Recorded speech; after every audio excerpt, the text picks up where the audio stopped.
Allez, salut les potos, c'est The Frag HD, j'espère que vous pétez la forme les gens. Pour ma part, je vais super bien, je suis vraiment en très grande forme. Avouez, on est d'accord, on a tous envie de trouver la personne qui va nous rendre complètement amoureux ou amoureuse. Donc le mec, la fille qui nous correspond, avec qui on a une complicité, un feeling de dingue. Alors on va pas se le cacher quand même qu'on a 14 ans. C'est compliqué de te dire la personne avec qui tu vas sortir va être le père de tes enfants, tu vas fonder une famille avec, etc., te marier, enfin...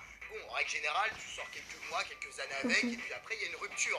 Et cette personne devient une ex. Et alors là, garder une bonne complicité, un bon rapport avec ses ex, je trouve ça très dur. Aujourd'hui, vous l'avez compris au titre, c'est les pires punchlines des ex, filles vs garçons. Ça va s'envoyer des missiles dans la gueule, des ex qui reviennent te parler en mode écoute, je me suis gouré, j'aimerais bien te récupérer, mais vous êtes pas prêts du tout pour ça. Ou alors par exemple des ex qui vont être extrêmement méchants avec toi parce que tu l'as trompé, parce que tu lui as fait un gros coup d'enfoiré. Aujourd'hui, ça va être violent et en même temps, ça va être très drôle. Toi, mon pote, derrière ton écran, n'hésite pas à laisser un gros pouce bleu. On tente les 20 000 j'aime, ça me ferait extrêmement plaisir. Me suivre sur mon compte Instagram, TheFragHDYTB. C'est le réseau social où je suis le plus actif. Alors allez dessus, s'il vous plaît. Et dans l'espace commentaire, s'il vous plaît, racontez-moi le rapport que vous avez avec vos ex. Si ça se passe bien, alors là, je veux le savoir. Et si ça se passe mal et qu'il y a des embrouilles, il faut également me le raconter. Maintenant, si t'as jamais eu une meuf de ta vie ou un mec de ta vie, bah tu peux aussi me le dire en commentaire. On te soutiendra. Si maintenant vous êtes prêts, c'est parti. Alors désolé, hein, mais pour cette première anecdote, on a vraiment affaire à un vrai connard. Cette fille qui nous dit aujourd'hui, 3 mois après une rupture douloureuse, mon ex il m'appelle et il me dit est-ce que tu peux me rappeler quelle maladie sexuelle tu avais déjà? Parce que je vais coucher avec une amie là, il faut que je sache si je mets la capote ou pas. Mais t'es sérieux toi? Déjà quoi qu'il en soit, il faut mettre un préservatif, se protéger. Ça la question se pose même pas. Mais à quel moment mon gars t'as le culot de recontacter ton ex, que t'as trompé, que t'as quitté, tu lui as fait du mal, t'as été un vrai enfoiré pour lui dire ouais attends t'avais des problèmes sexuels et tout, t'avais même des maladies. Attends rappelle-moi déjà et tout, histoire que ça se reproduise pas avec la meuf avec qui je suis aujourd'hui. Hey ferme ta gueule gros. Ça m'énerve. Non mais parce que là c'est vraiment méchant quoi. Elle a déjà du mal à passer au-dessus de cette étape douloureuse et le mec il vient remettre son petit grain de sel quoi, histoire de la repiquer encore un coup. Non ça se fait pas quoi. Alors là je crois que c'est le pire scénario qui puisse t'arriver quand tu recroises une de tes ex dans la rue. Déjà moi tu vois je revois certaines de mes ex quand je suis au bar avec mes potes. Je serais là, oh putain, oui, je la connais, oui, carrément. Mais alors là, je crois que c'est horrible. Ce mec qui dit aujourd'hui, je croise mon ex-copine avec une poussette. Surpris, je lui demande qui est le père, tu vois. Et sa réponse c'est ah, ben justement, on allait te contacter pour la pension alimentaire et tu lui donnes de l'argent pour ton fils. Oh mon dieu, je ne sais toujours pas si elle blague, ça fait 8 jours.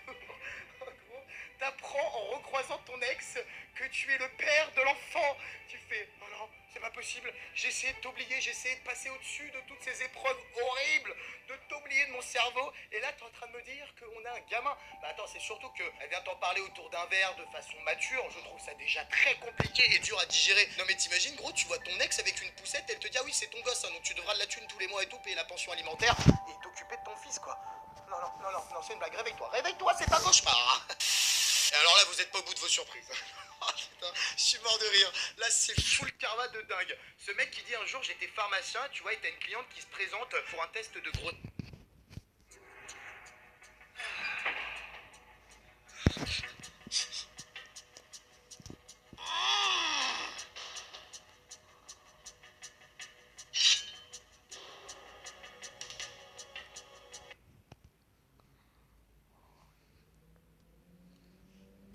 grossesse et des préservatifs. J'ai ressenti un profond malaise car en effet il s'agissait de mon ex-copine qui m'a quitté il y a 3 jours pour être seule et faire le point. Mon Dieu, ton ex vient de te quitter il y a seulement 3 jours et tu la revois à la pharmacie pour un test de grossesse et des préservatifs. Tu dis, alors non seulement les préservatifs, c'est qu'elle a trouvé un autre copain, donc ça fait mal au cul quand même, hein, faut dire ce qui est. Surtout 3 jours après une relation pour faire le point, trouver un autre mec, c'est quand même bien gonflé. Mais le test de grossesse, tu dis, non, c'est pas moi le père là. Là, c'est un drame, c'est plus possible. J'aime bien cette phrase, tu sais, bien vicieuse, bien crue. Franchement, c'est la meilleure punchline, celle-là, je la kiffe. Noyer son chagrin dans l'alcool pour oublier son ex, c'est bien. Par contre, noyer son ex dans l'alcool pour oublier son chagrin, c'est mieux. Je vois trop le mec trop énervé. Allez, t'as voulu me tromper, regarde ta tête, dans la vodka, allez, bois. Le mec qui pète complètement un câble. Non, ce gros tacle, il est génial. Ah, franchement, je suis d'accord. Quand vous allez lire cette prochaine anecdote, honnêtement, il y en a, ils ont vraiment aucun respect, les gars. Non, mais vraiment, là, c'est chaud. Il y a justement cette fille qui dit mon ex, il m'a trompé pendant 2 mois et il vient de m'envoyer tu boudes. Vous êtes vraiment tarés, les hommes. Le gars, il a vraiment aucune race. Je suis désolé, mais parce que là, à un moment, quand tu trompes ta meuf pendant 2 mois, c'est que t'es vraiment le pire des enfoirés. Et en plus, t'as le culot d'envoyer par message, tu boudes, tu fais la gueule. Arrête, ça va, je t'ai juste trompé 2 mois. Dis-toi que ça aurait pu être 2, 3, 4 ans. C'est... Ah non, mais mec, tu t'enfonces encore plus là. Et t'as aussi certaines filles, on va pas se le cacher, hein, quand leur relation amoureuse se termine de façon assez trash, elles peuvent être vicieuses, être très méchantes, comme justement ce gars qui dit aujourd'hui ma psychopathe d'ex-copine s'est fâchée sur ma voiture. Elle n'a pas rayé la portière avec ses clés, hein, ni cassé les vitres, mais a collé des stickers. Je couche avec des animaux un peu partout. Oh non, je sais pas quel type de colle ils utilisent, mais après 2 heures de tentatives acharnées, je n'ai toujours pas réussi à en décoller un seul. Et quand je suis retourné à mon véhicule, les gens me regardaient bizarrement. Ah là, pour humilier ton ex, c'est quand même une super technique quoi. Tu trouves sa bagnole, tu mets je couche avec des animaux, t'arrives pas à retirer tous ces stickers. Les gens ils font ouais, attends, il est zoophile, il est bizarre ce gars-là. Donc tu te sens super gêné, c'est une situation extrêmement embarrassante. Et en même temps, c'est une façon assez originale de se venger de son ex qui t'a trompé ou qui t'a quitté brutalement. Moi je trouve ça pas mal. Ah oui, pour celle-ci, on peut dire coup dur pour le peuple. Alors ça, c'est le karma qui vient se mêler dans la pire situation possible. Justement, cette fille qui dit aujourd'hui l'homme que j'aime depuis 3 ans a enfin quitté sa femme depuis quelques semaines et a décidé de faire sa vie avec moi. Yes. Enfin, ça c'était avant que son ex lui annonce qu'elle est enceinte de 3 mois. Oh non, t'arrives enfin à sortir avec l'homme que t'aimes depuis des années. Tu dis c'est génial, on va pouvoir commencer une nouvelle aventure, une nouvelle vie ensemble. Et là, le gars en question a un petit coup de fil de son ex. Bah écoute chérie, faut que tu reviennes, hein. Tu m'aimes ou tu m'aimes pas, mais là je suis enceinte depuis 3 mois. Donc t'es le père de l'enfant, va falloir que tu t'en occupes. Forcément, le gars là, il est complètement perturbé, ça chamboule toute sa vie, tous ses projets. Enfin, oh putain, t'imagines la fille qui doit être dégoûtée, dépitée là. Cette prochaine punchline et cette vanne, c'est clairement quelque chose que tu peux sortir à la personne avec qui tu sors et en ce moment ça se passe très très mal. Vicieuse avec toi ou une de tes ex. Hein. J'ai le cœur sur la main, mais elle peut aussi t'arriver sur la gueule. Écoute, je suis quelqu'un de gentil, mais l'aller-retour, tu peux vite le choper, je peux te péter 2-3 dents au passage. Je te fais comprendre, elle peut pas se faire marcher dessus à un moment. C'est quoi ce toc? Oh là là là là là là, il y en a, vous êtes vraiment trompés. Non, je vous jure, vous avez... Mais pourquoi tu fais ça comme toc? Explique-moi. Aujourd'hui, t'as mon ex qui m'a largué quelques semaines. Il mange le papier. T'approches pas. Dis donc, où as-tu trouvé une voiture pareille?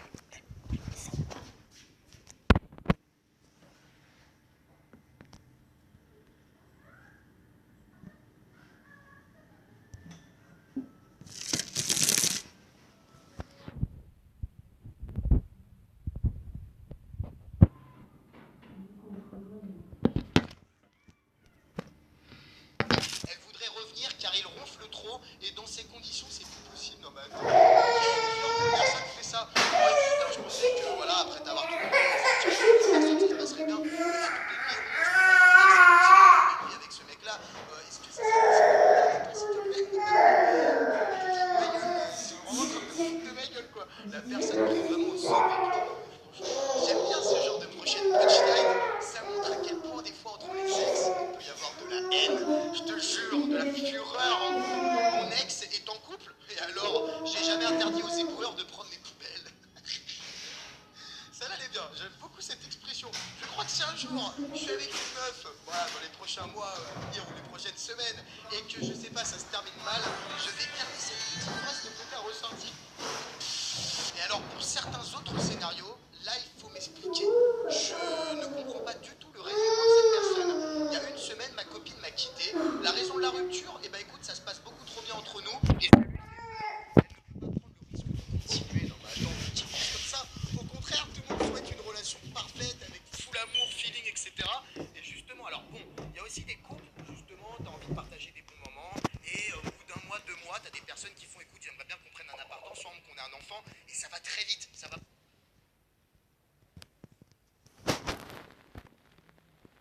beaucoup trop vite et ça fait peur à la personne en face et malheureusement la relation se termine. Mais là c'est pas du tout ce qui a l'air de se passer, le gars c'est pas un forceur, ça se passe super bien, il y a un putain de délire et tout, il est dans un bon mood avec elle, mais là elle a peur, ça se passe trop bien.